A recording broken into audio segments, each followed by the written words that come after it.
우리는 하나님의 자녀입니까? 우리가 하나님의 자녀라는 것을 확신할 수 있는 증거는 또 무엇입니까?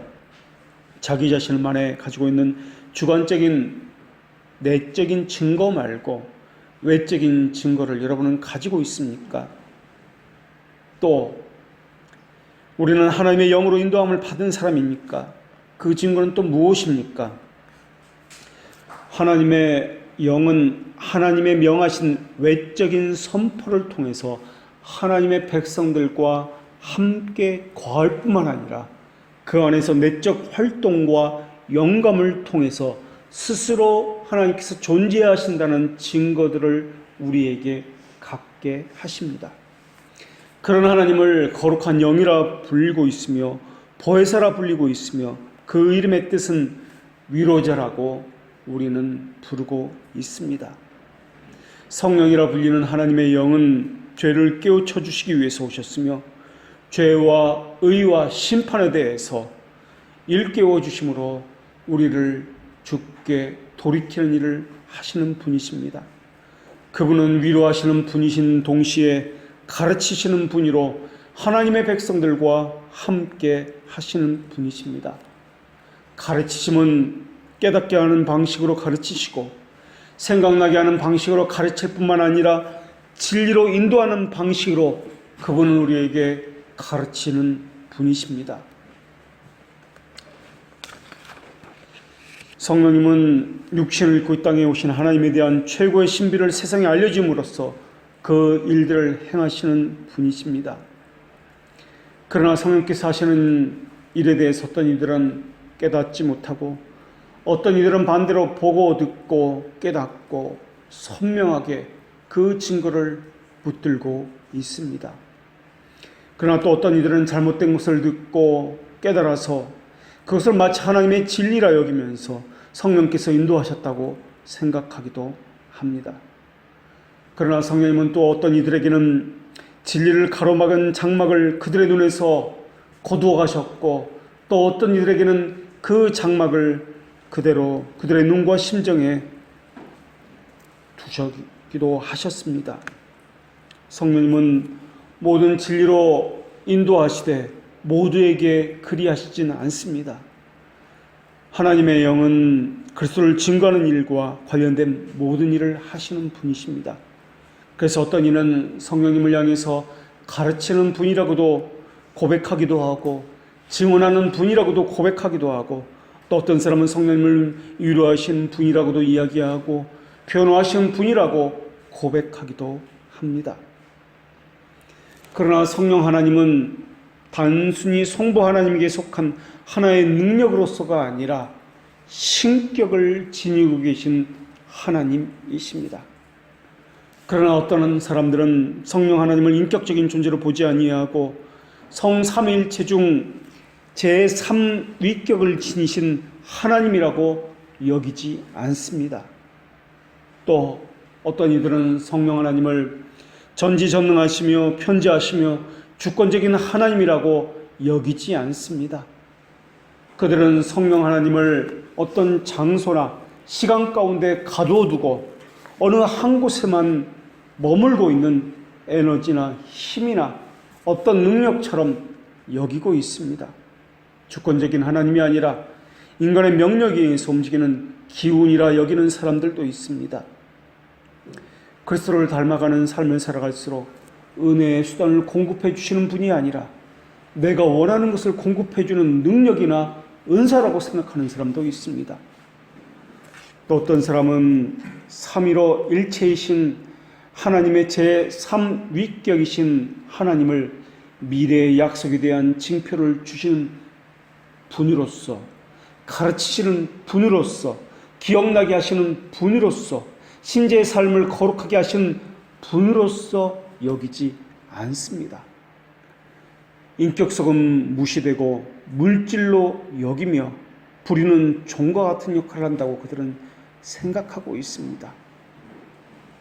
어떤 사람은 위로자라는 말을 들으면 실제하는 어떤 분으로서 여기는 것이 아니라 위로라는 단어만 생각을 합니다.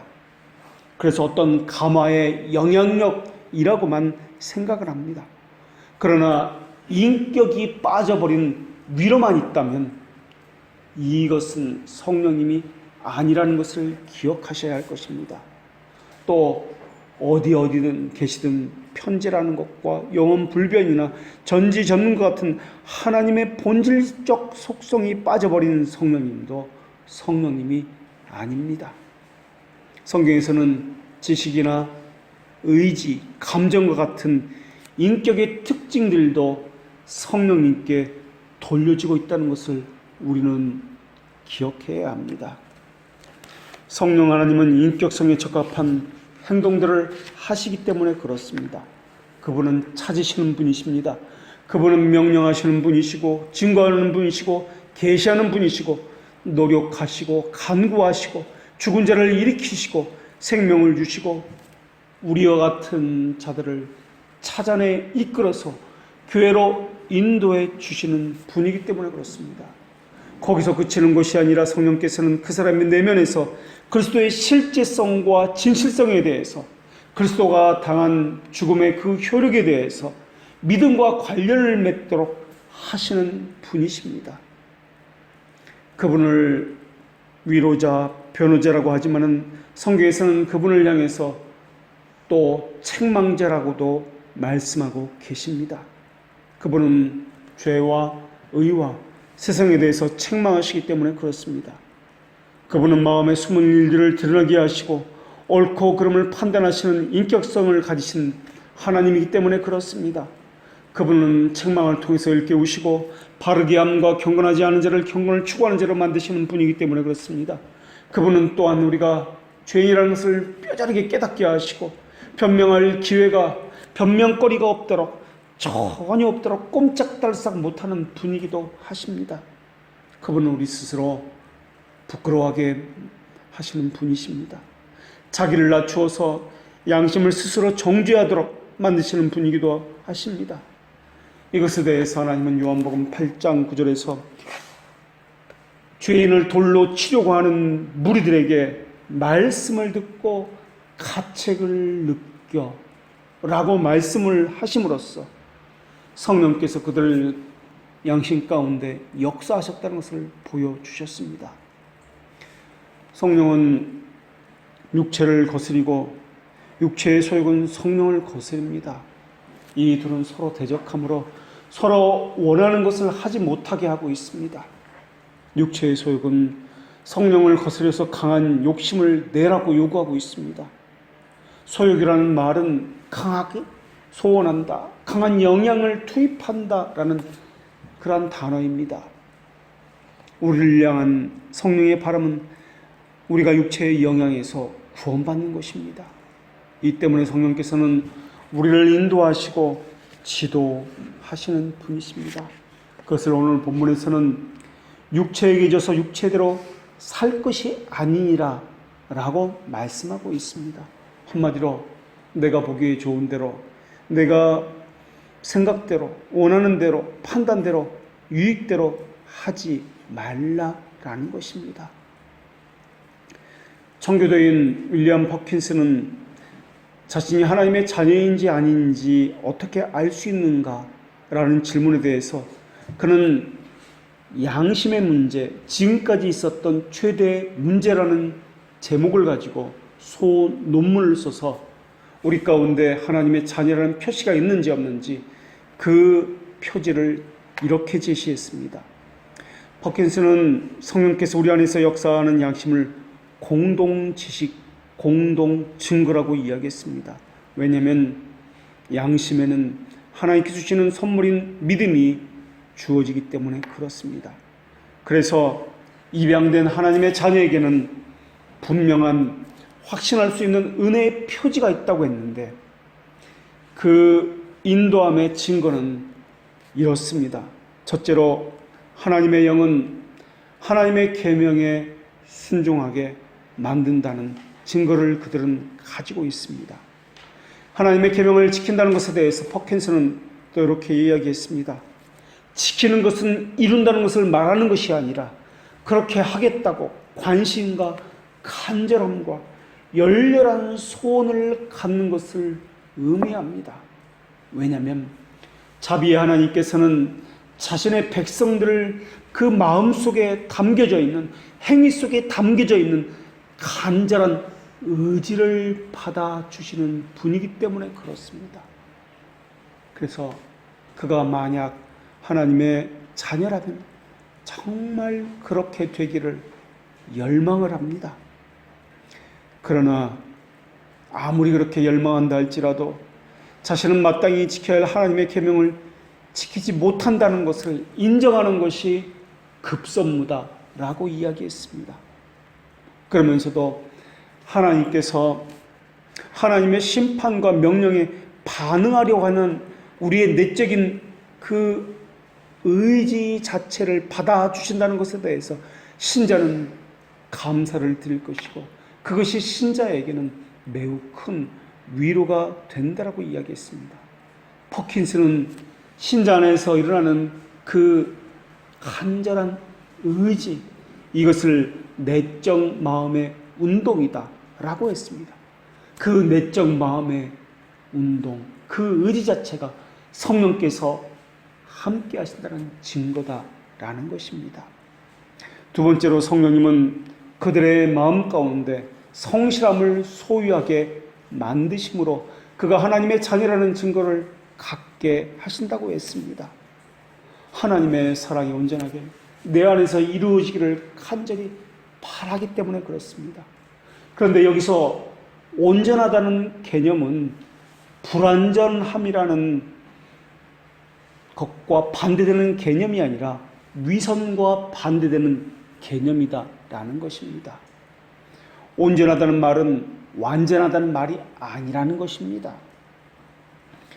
성실하다는 말이며, 이 성실하다는 말은 정성되고 참되되 겉과 속이 다르지 아니한 두 마음을 품지 않았다는 말입니다. 사도 요한이 행함과 진실함으로 주를 사랑하고 증언할 때에도 윌리엄 퍼킨스는 그 말을 진실하게, 성실하게 라는 말로 그렇게 해석을 했습니다. 성실함이 없으면 건전한 양심을 갖는 것은 불가능하기 때문이라고 보았기 때문에 그렇습니다. 세 번째로 성령께서 하나님의 자녀에게는 하나님과 하나님의 은혜를 즐거워하는 증거를 갖게 해 주십니다. 그러면서 퍼킨스는 요한 1서 2장 13절을 추석하면서 하나님의 자녀들은 세 가지 즐거움을 가지고 있다라고 했습니다. 어른들은 하나님 안에서, 나이 드신 분들은 하나님 안에서 오래된 문제에 대해서 말하고 듣는 것을 즐거워합니다. 그리고 젊은 청년들은 하나님 안에서 자신의 용기와 하나님께 주신 힘을 과시하는 것을 즐거워합니다. 그리고 어린아이들은 항상 아버지의 날개 아래에 있는 것을 즐거워한다고 그렇게 설명했습니다. 하나님 안에서 즐거워하는 것은 나이 드신 사람이나 젊은이나 어린아이 모두에게 공통적으로 은혜의 핵심 표제이기 때문에 하나님 안에서 그 누구든 즐거워한다 라고 했습니다. 그러면서 하나님 안에서 즐거워하는 것이 부족한 기독교는 바리새주의이기 때문에 라고도 이야기했습니다. 여러분 어떻습니까? 하나님 앞에 즐거움이 있습니까? 영원토록 그분만을 즐거워하고 있습니까? 아니면 하나님 외에 다른 것을 더 즐거워하는 모습으로 여러분의 삶이 그렇게 유지되고 있습니까? 네 번째로 하나님의 영은 하나님의 자녀들에게 세상 정욕을 피하게 한다고 말씀하고 있습니다. 요한 1서 2장 16절을 추적하면서 퍼킨스는 육신의 소욕을 악한 욕망으로 표출되는 본성의 부패함이다 라고 이야기했고, 안목의 정욕은 외적인 자극으로 말미암아서 촉발되는 육신의 정욕의 열매다 라고 표현을 했고, 이생의 자랑은 오만과 야망이다 라고 이야기했습니다. 육신의 소욕은 탐심과 자기 혼자만 생각하는 이기심이다 라는 것입니다. 다른 사람과 함께하는 것을 생각하지 않는 마음이 바로 육신의 소욕입니다. 안목의 정욕은 외부 환경에 따라서 출렁이는 마음을 이야기합니다. 잣대가 없기 때문에 그렇습니다. 중심이 없기 때문에 한결같지가 않습니다. 그래서 상황에 따라서 출렁이는 마음, 이것이 안목의 정욕입니다. 또 이생의 자랑이라는 것은 자기 의를 자랑하는 것이고, 자기 이름이 알려지고 싶은 것이고, 자기가 가진 어떤 것으로 뿌듯해하는 마음을 이생의 자랑이라고 이야기합니다. 다섯 번째로 하나님의 자녀는 신자로서 교회를 사랑하도록 만드십니다. 이 사랑은 하나님의 은혜가 우리를 하나님의 가족으로 삼으신 것의 열매다라고 포켓은 이야기했습니다. 그들은 교회의 아픔을 남의 것으로 여기지 아니하고 나의 아픔으로 여깁니다. 나는 나고 교회는 교회다. 나도 힘들어 죽겠는데 이 정도면 됐지 하지 않습니다. 이만큼 했으니 나는 할 도리를 다 했지라고 하지 않습니다. 그것은 교회를 남이라고 여기는 태도이기 때문에 그렇습니다. 어쩌다 한번 그것은 할 수 있습니다. 그러나 한결같음은 누구에게나 있는 것이 아닙니다. 교회의 사랑은 어쩌다 한번 마음 내키면 하는 것이 아닙니다. 그들은 항상 교회에 관심을 가지고 있습니다. 내가 해야 할 것이 무엇인지, 부족한 것이 무엇인지. 여기서 교회란 말은 건물이 아니라 우리라는 말입니다.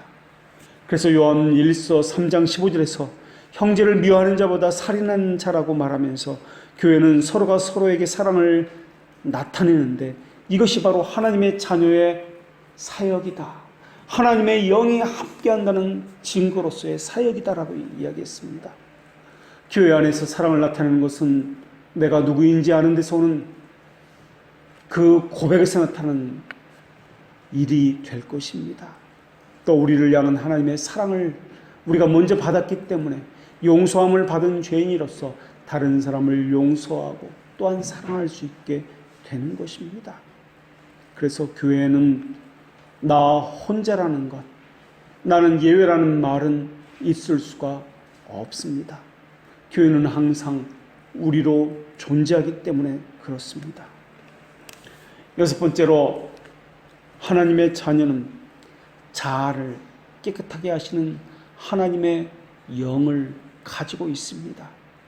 요한일서 3장 3절을 추적하면서 퍼킨스는 신자들은 자신을 깨끗한다는 것을 분명히 하지만 그들은 양자의 열매로서 하나님의 은혜로 그렇게 한다라고 덧붙이고 있습니다.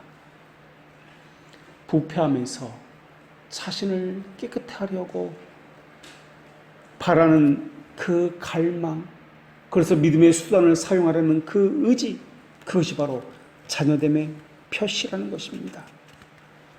여러분은 어떻습니까? 은혜의 방편을 지금도 열렬히 사용하고 있습니까? 교회와 약속한 매일 성경 읽기와 세계와 또한 나라를 위한, 교회를 위한 기도는 지금도 계속되어지고 있습니까? 하나님의 백성은 하나님께서 함께 하심으로 인해서 성령을 사모하게 만들며 하나님의 뜻이 무엇인지를 살피게 하는 사람입니다. 우리는 세상의 영을 받지 아니하고 하나님께로부터 온 영을 받은 사람입니다. 하나님의 영을 받은 사람과 그렇지 않은 사람의 차이는 영적인 관점이 다르다는 것입니다. 불신자들은 육신의 생각을 가지고 판단하고 행동을 합니다.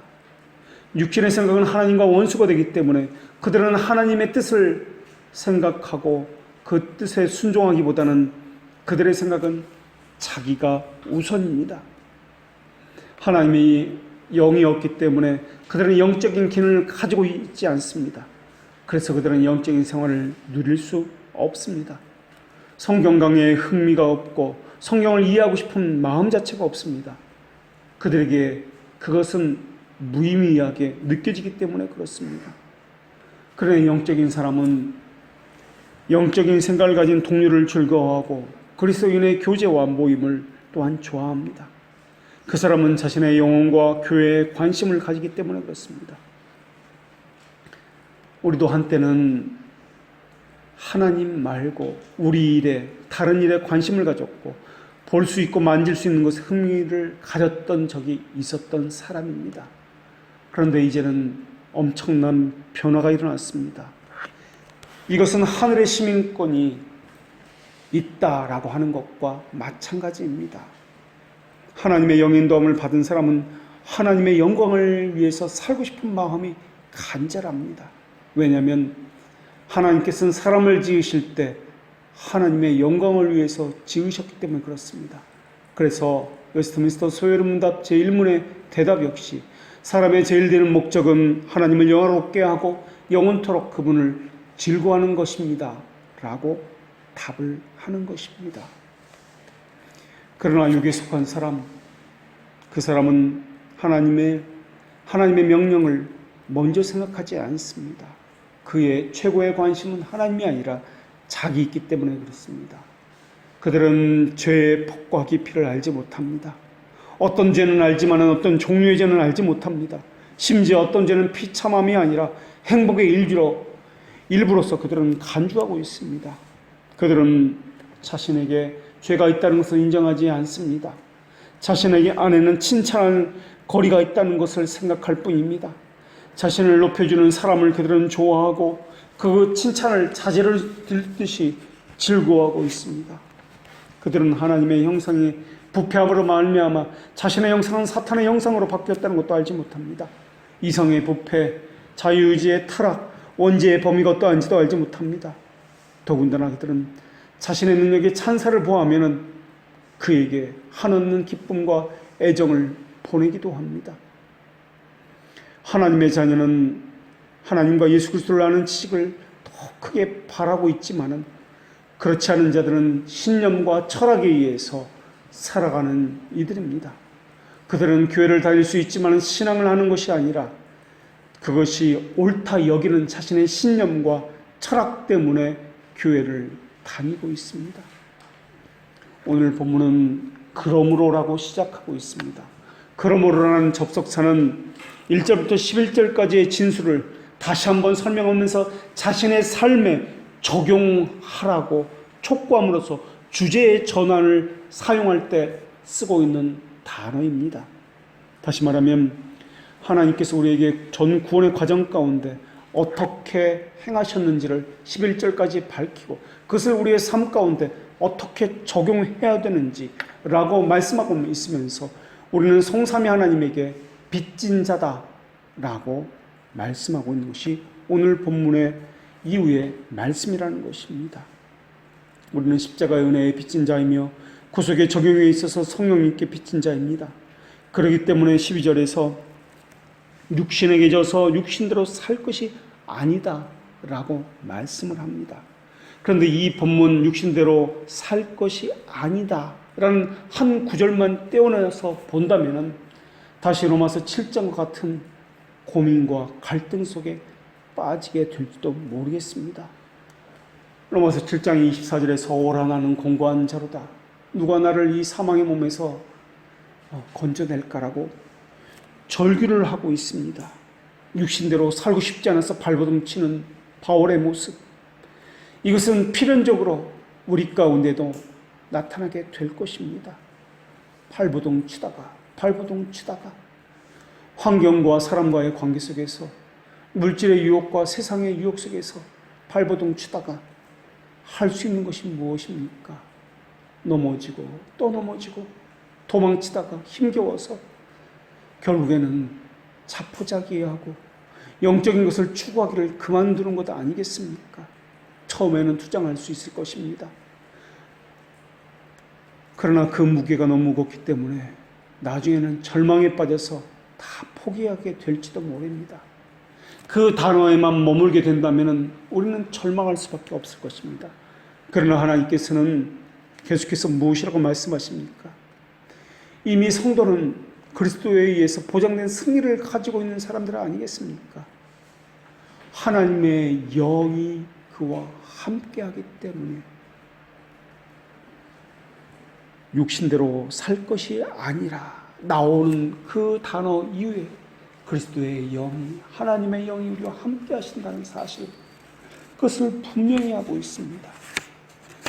그리스도의 영이 함께한다는 사실, 그것을 모르면 우리는 믿기를 포기하면서 육신에게 져서 육신대로 살면서 절망과 허무주의에 빠지게 될 것입니다. 그러나 성령 하나님께서 우리 안에서 예수 그리스도를 찾게 하시며 예수 그리스도를 아는 지식의 친밀함을 더하여 주셨습니다. 그래서 성령 하나님은 하나님의 자녀에게 하나님을 향한 자신의 사랑이 부족하다는 것을 늘 깨닫게 하시고 교회를 향한 안타까움 때문에 늘 기도하게 만드시는 분이십니다. 우리 자신에 대해서 부족함을 느끼게 하는 것이나 주께서 세우신 교회에 대해서 아파하고 내 몸과 같이 여기는 것을 성령께서 증거하시는 증거 가운데 하나라는 것입니다. 성령은 빛의 영이시며 진리의 영이시며 거룩의 영이십니다. 우리 속에 있는 진정한 상태를 깨닫게 하시는 분이십니다.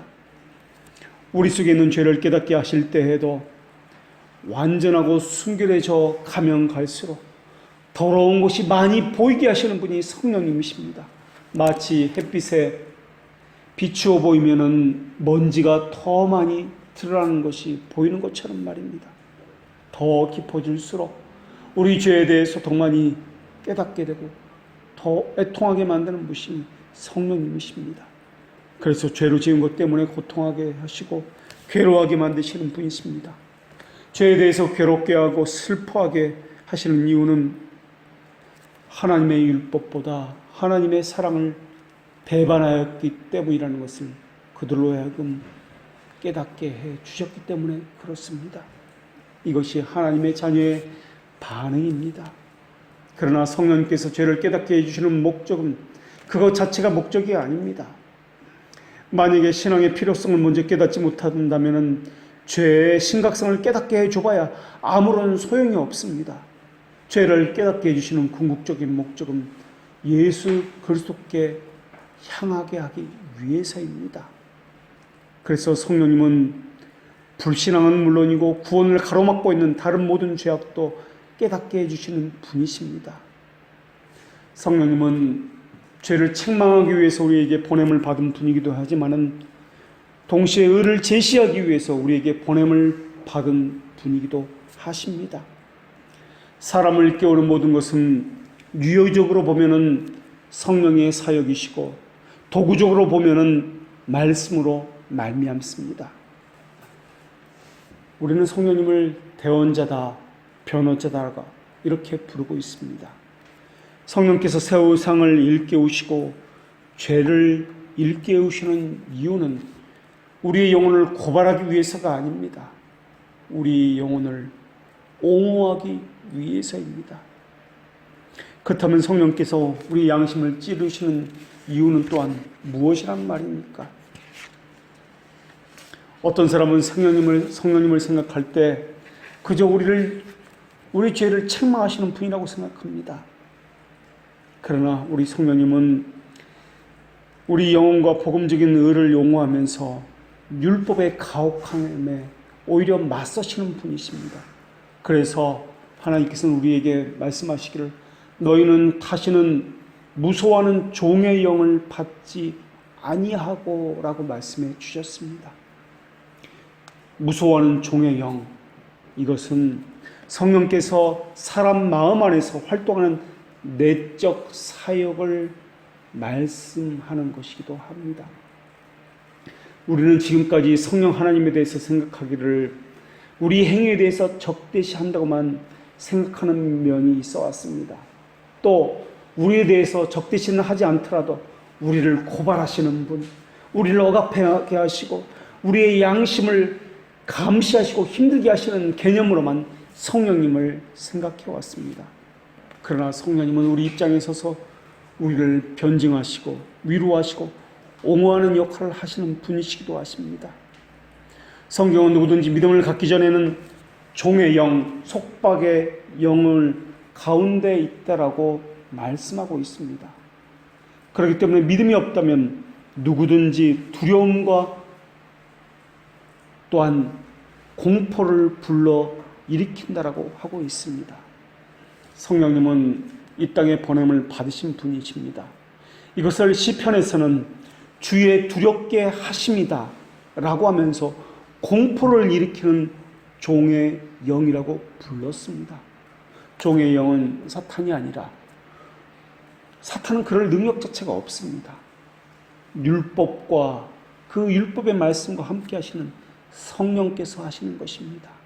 성령은 마치 영혼을 묶어놓은 줄처럼 본성적으로 우리의 영혼을 결박하고 있는 단단한 줄의 모습으로 율법과 함께 자신을 드러내 주셨습니다.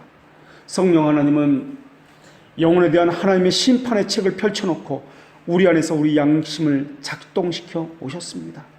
그래서 성령 하나님은 율법 안에 있는 사람들로 하여금 죄에 대해서 분노케 하고 하나님의 심판에 대한 지식과 더불어 하나님의 심판의 무게를 감지할 수 있는 능력을 주신 분이셨습니다. 더군다나 성령님은 죄와 율법이 채워놓은 족쇄를 우리에게 보여주셨습니다. 성령님은 율법을 드러내 주셨고 율법이 사형 집행자처럼 우리에게 있다는 것도 보여주셨습니다. 성령님은 거기서 우리가 도저히 빠져나갈 수 없음도 우리에게 보여주셨습니다. 그래서 성령은 종의 영이다 라고 불립니다. 이 사역에서 자연적인 귀결은 반드시 두려움이었습니다. 율법은 오직 죄책만을 보여줍니다. 죄 용서는 보여주지 않습니다. 명령과 위엄을 드러냅니다. 종의 영은 율법에 대한 완전한 순종이 있어야만 위로에 대해서 이야기할 것입니다.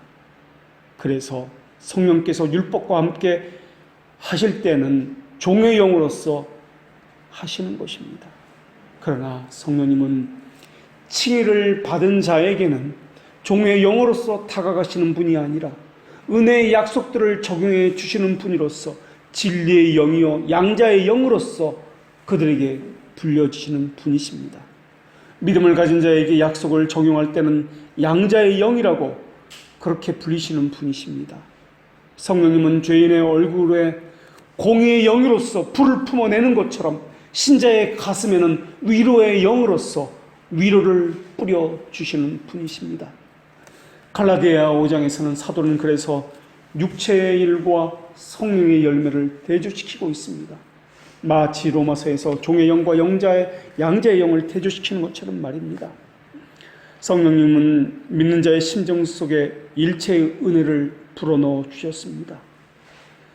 성령님의 은혜는 그게 누구든지 자기 자신이 그리스도를 찔렀다고 느끼도록 만들어주고 있습니다. 나는 예수 그리스도가 살던 2000년 전 시대에 살지 않았습니다. 그런데도 불구하고 2000년 전에 있었던 것처럼 내가 그리스도를 죽였노라고 고백하고 있습니다. 나는 에덴 동산에 아담과 하와에 살던 시대에 있지 않았습니다. 그런데 아담과 하와에 했던 그 행동이 마치 내가 한 것처럼 내가 하나님께 범죄했습니다라고 애통해하도록 만들고 있습니다. 그것은 다름이 아니라 은혜의 성령께서 하시는 일이기 때문에 그렇습니다. 애통의 눈물을 흘리게 만드시는 성령님은 신자들로 하여금 자신의 죄에 대한 고통을 알게 하시는 분이십니다. 거기서 그치는 것이 아닙니다. 하나님은 또한 이렇게 말씀하셨습니다. 우리에게 주신 성령으로 말미암아 하나님의 사랑이 너희에게 부은 바 되었음이니. 성령님은 하나님의 사랑을 우리에게 부어주시는 분이십니다. 우리의 사랑을 하나님께 들어 올리시는 일 또한 하시는 분이십니다.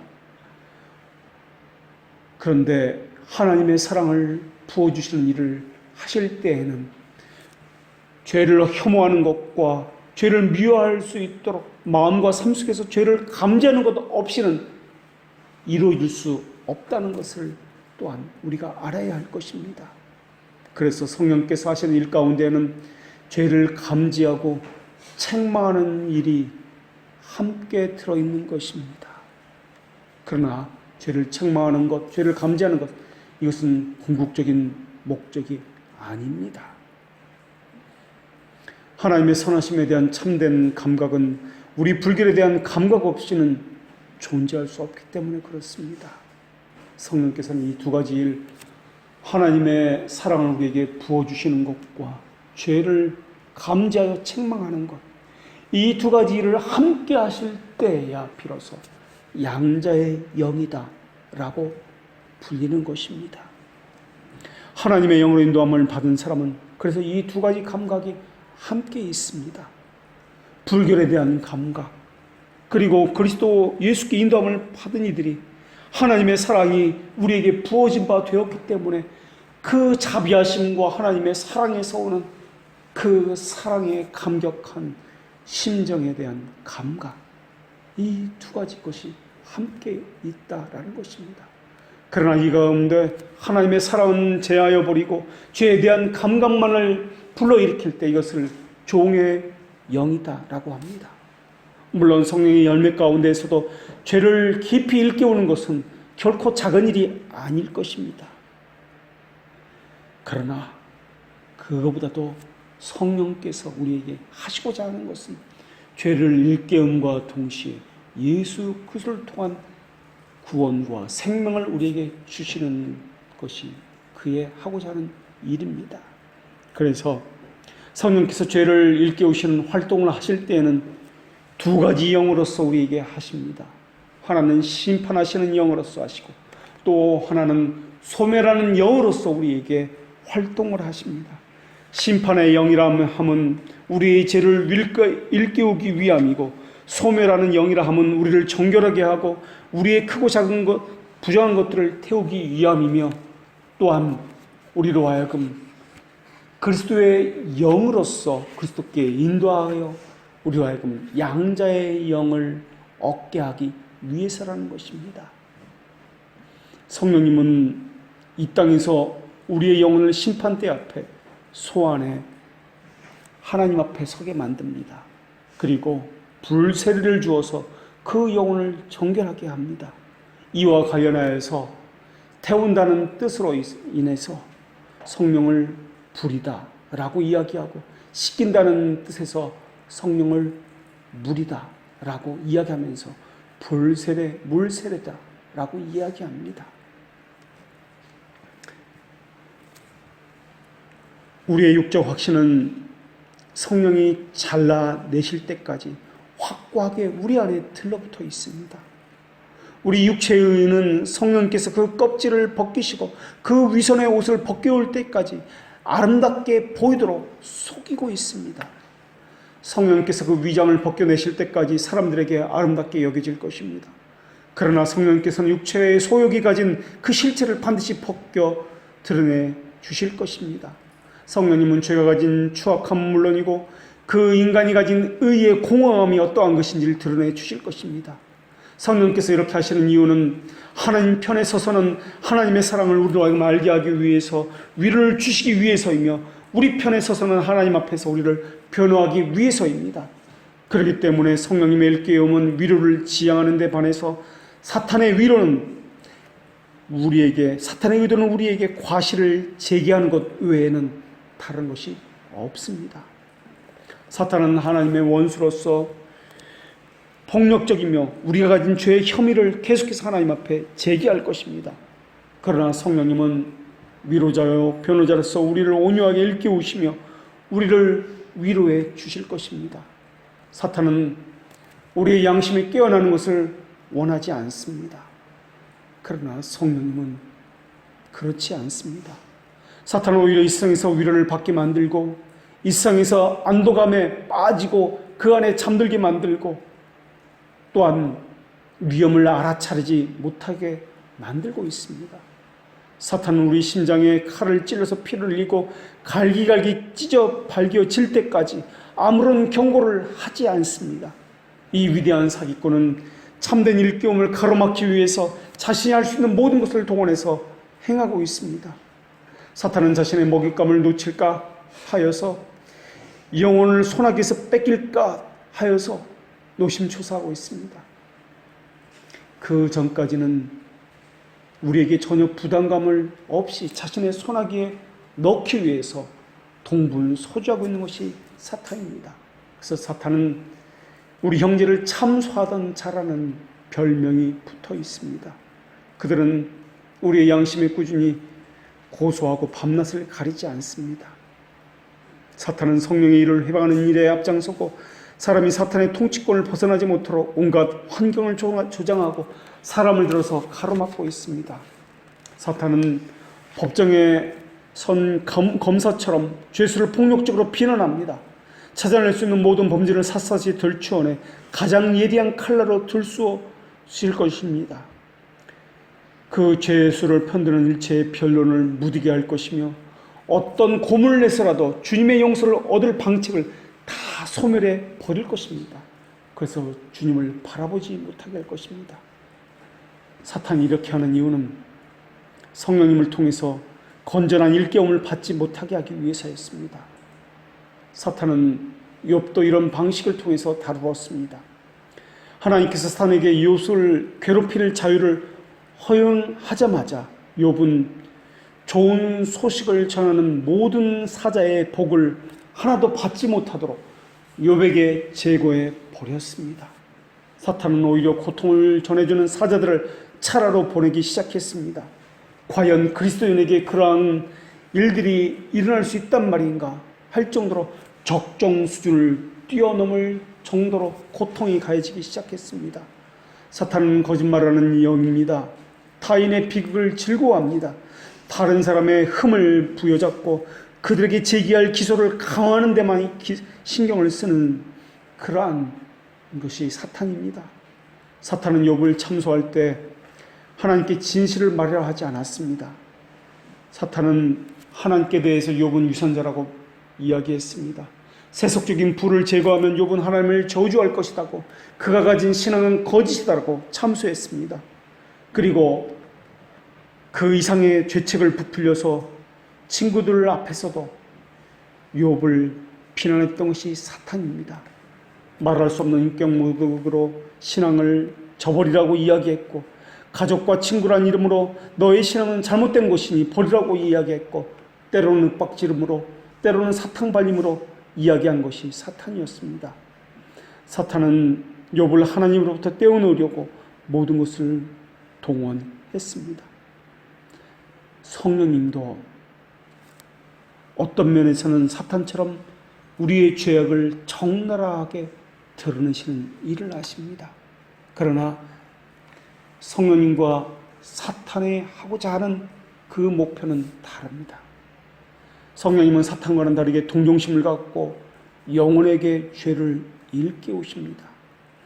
사탄은 영혼을 다룰 때 강도들이 사람을 약탈하는 방식으로, 죽음으로 넣는 방식으로 영혼을 다룹니다. 전혀 동정하지 않는 방식을 취합니다. 만약에 성령님께서 죄를 일깨우시는 방식만, 그 역할만 한다면 사탄이나 성령이나 다를 바가 없을 것입니다. 그러나 사탄은 성령님과 사탄이 다른 점은 사람을 죽이기 위해서 사람을 속이는 것이 아니라, 성령님은 사람을 살리기 위해서 진실되고 거짓이 없으며 순결함으로 행하신다는 것입니다. 물론 사탄은 사람을 죽이거나 멸할 능력 자체가 없습니다. 하나님 앞에 그 능력을 허용받아서 그렇게 행하고 있을 뿐입니다. 그리고 능력 자체가 있는 것이 아니라 사람을 속여서 사람 스스로 무너지게 만드는 것이 사탄입니다.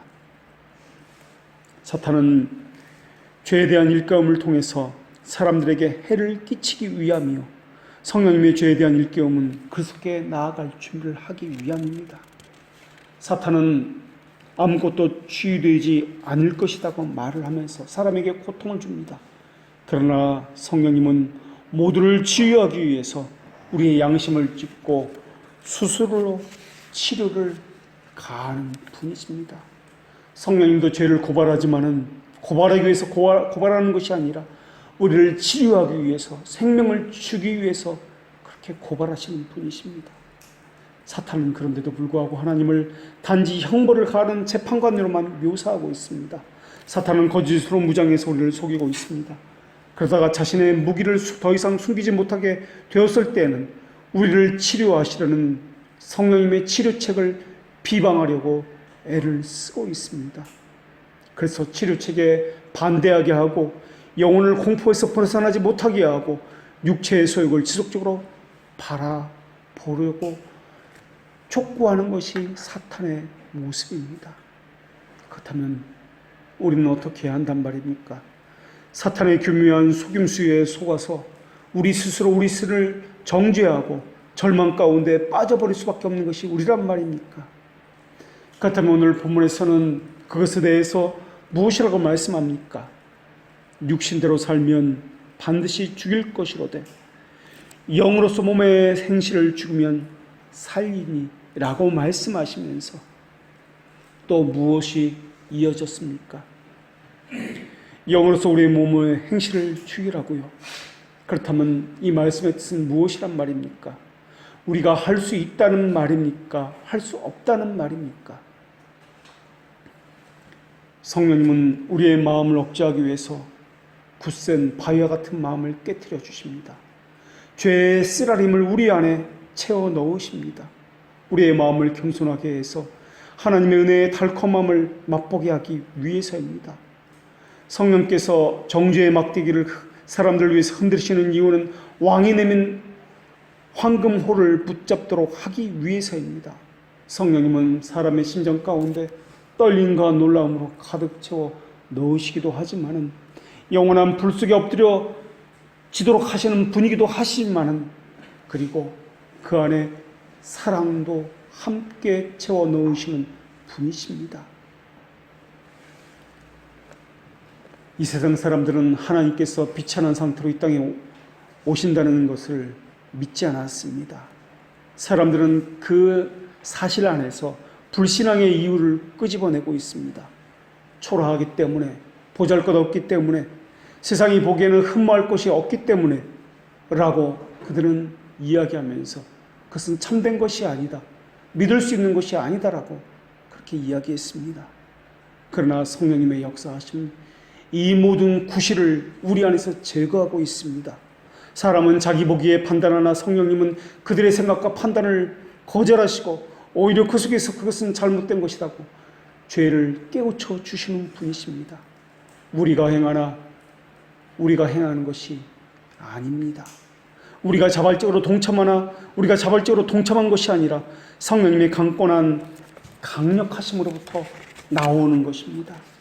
교만과 게으름살에서 우리는 줄다기를 하는 것처럼 보이나 우리가 걷는 이 길은 불완전한 것처럼 보이나 그러나 우리 주님께서는 믿는 자들은 영생을 얻을 것이다 라고 우리와 상의하지 아니하시고 하나님 스스로 일방적으로 말씀해 주셨다라는 것입니다.